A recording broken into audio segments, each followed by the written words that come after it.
Good evening guys, magluto tayo ng adobong kangkong. Ayan, kangkong yan guys. Kangkong, ito yung ating ingredients. Ang kinaiba nito guys, wala talagang sahog to, kundi ito lang, pampalasa. Saka yan, kangkong. Ayan. Magpainit na tayo ng kawali. Ayan. Ayan guys, walang sahog yan guys, talagang natural lang. Lalagyan na natin ng konting mantika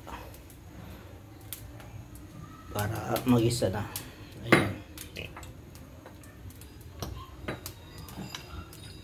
Ayan guys, ayan, mainit na. Ilalagay na natin yung ito guys. Pwedeng walang luya, pero may luya, isama na natin yan. Luya at bawang,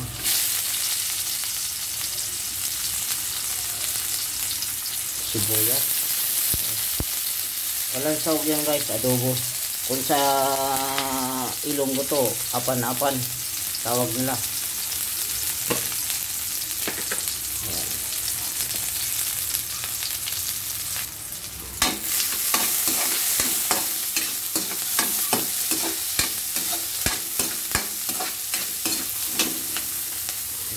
Igisa lang natin na yung gitado. Pag nag-brown na to, ilagay na natin yung kangkong. Yan lang,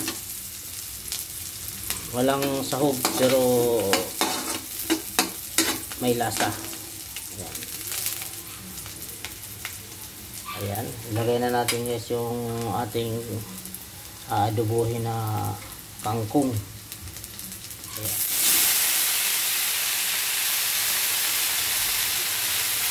Walang sahog yan guys ha. Ayan, kangkong. Ilagay na natin itong pampalasa.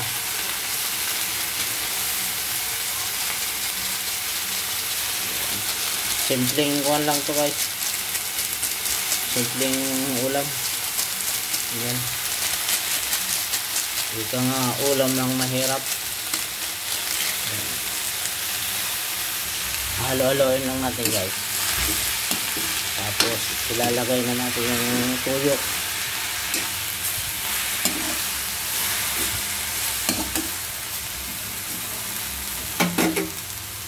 Tapos ilagay na natin yung tuyo. Lagyan natin ng tuyo.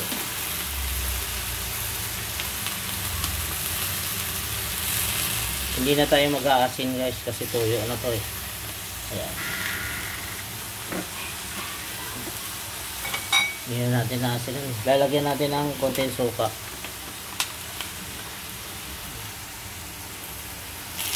Kung sa Ilonggo mayroon tong alamang eh, maganda.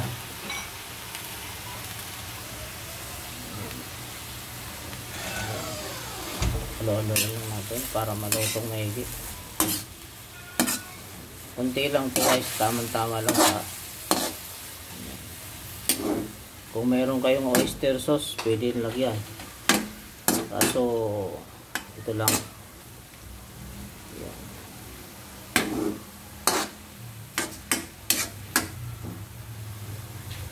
Ayan guys, tingnan natin.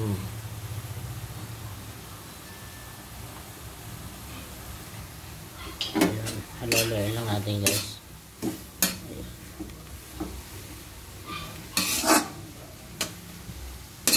Simple lang, madali lang to. Adobo na to. Sa Ilonggo, apan-apan. Dito adobo.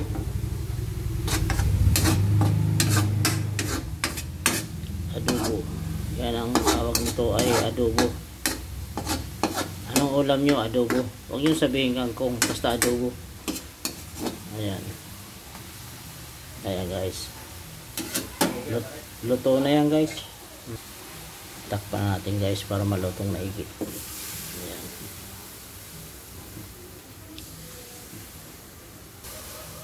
Ayan, luto na guys. Ayan, luto na ang ating adobong kangkong.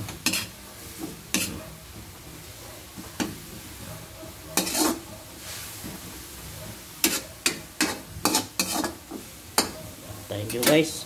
Thank you. Luto na ang ating adobong kangkong. Kung sa Ilonggo, apan-apan.